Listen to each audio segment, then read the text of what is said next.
qu'une prophétie a jamais été apportée, mais c'est poussé par le Saint-Esprit que les hommes ont parlé de la part de Dieu. C'est poussé par le Saint-Esprit que les hommes ont parlé de la part de Dieu. Ce n'est pas par une volonté humaine. Qu'est-ce que Pierre est en train de dire? Pierre est en train de dire qu'un homme ne s'est pas levé un jour et dire que je vais écrire de la part de Dieu.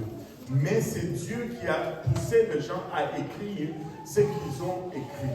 En d'autres termes, ils ont écrit même au-delà de ce que eux-mêmes croyaient ou comprenaient.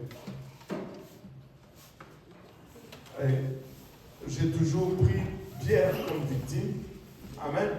Le jour de la Pentecôte, Pierre s'est levé. Il a fait une forte déclaration. Après avoir prêché l'évangile, la question lui a été posée: grand frère, que ferions-nous? Il a répondu, Acte 2, 38. Qui peut me citer Acte 2, 38 ici? Pas le lire, mais le citer. Acte 2, 38. On devrait dire, tout le monde devait être capable. Oui. Allez-y.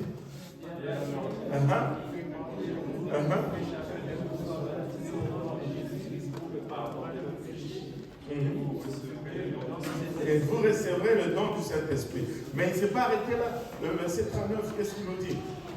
Car la promesse est pour vous, pour vos enfants, et pour tous ceux qui sont au loin, en aussi grand nombre que le Seigneur notre Dieu les appellera. Et Pierre qui se lève, et c'est pour tous ceux qui sont au loin, ceux qui sont à Montréal, ceux qui sont en Haïti, ceux qui sont au Togo, au Congo, et tous ceux qui sont au loin, en aussi grand nombre que le Seigneur notre Dieu les appellera.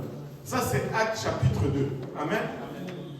Mais quand on arrive à Acte chapitre 9, Dieu lui dit, Pierre, il est temps d'aller appeler tous ceux qui sont au loin. Il dit, Seigneur, moi je ne suis jamais entré dans la maison des païens. Oh, mais toi tu as dit que c'était pour tout le monde. Mais quand c'est venu le temps de faire entrer tout le monde, Pierre devait être poussé dans le dos. Malgré la vision, Pierre a dit, moi ça s'est souillé, je ne veux pas. Il a dit quelque chose que lui-même ne croyait même pas. Parce que ce n'était pas de lui que c'est venu. C'était de Dieu. Amen. La Bible, c'est la parole de Dieu. Et si j'argumente avec le pape, comment il s'appelle? Pape François, je n'argumente pas par rapport à ma culture, je n'argumente pas par rapport à mes origines, j'argumente par rapport à la parole de Dieu. C'est pourquoi il faut toujours revenir à la parole de Dieu. Alléluia. Ça ne doit pas être sujet à interprétation particulière. Ni son interprétation à lui, ni mon interprétation à moi. Nous devons juste suivre ce que la Bible dit.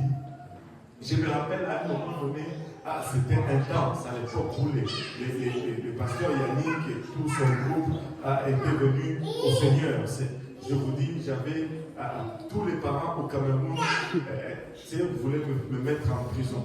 Parce que les bons catholiques, c'était leur enfant, j'ai fait d'eux des pentecôtistes. et j'étais personne en non grata. Je recevais même des appels du Cameroun. Je ne sais même pas qui a donné mon numéro là. Quelqu'un m'a vendu, je ne sais pas qui c'est qui.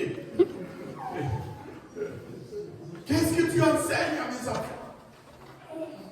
Si tu oses mettre tes pieds au Cameroun. C'était chaud. Et là, une des mamans était venue ici pour une opportunité de naissance dans une de ses familles.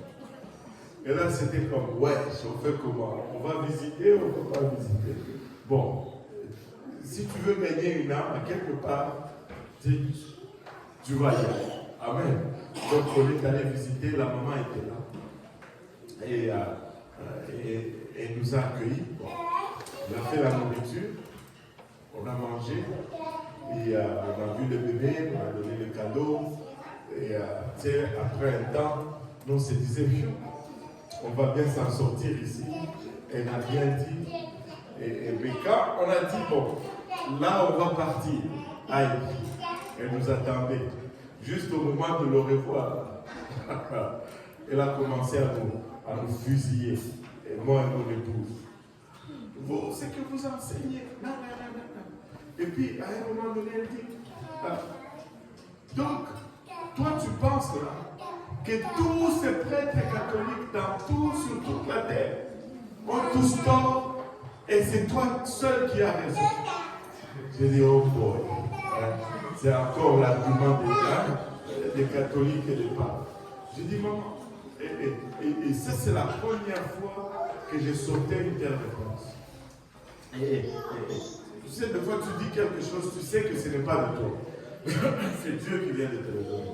J'ai dit, maman, si tu me prenais moi et que tu me comparais aux prêtres catholiques, tu peux ne jamais avoir la bonne réponse.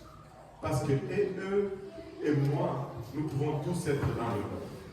Ce n'est pas que je suis dans la vérité par rapport à eux ou qu'ils sont dans la vérité par rapport à moi. C'est que ce que vous devez faire, si vous voulez vraiment savoir qui a raison et qui a tort, tu dois me comparer moi à la parole de Dieu, à la Bible, et eux aussi tu les compares à la parole de Dieu. Tu ne peux pas nous comparer moi et eux, tu ne vas jamais avoir la bonne direction. Compare-moi à la parole de Dieu et compare-le à la parole de Dieu et tu vas voir où se trouve la bonne direction. Et quand je médite cela, c'est comme si j'ai refroidi toute ta peur. Parce que qu'est-ce que tu veux avoir comme argument? Nous voulons tous suivre la parole de Dieu. Nous voulons tous connaître le bon chemin. Alors, mesurons-nous à la parole de Dieu pour voir si c'est vrai. La parole de Dieu, c'est la vraie mesure. C'est vrai. La parole de Dieu,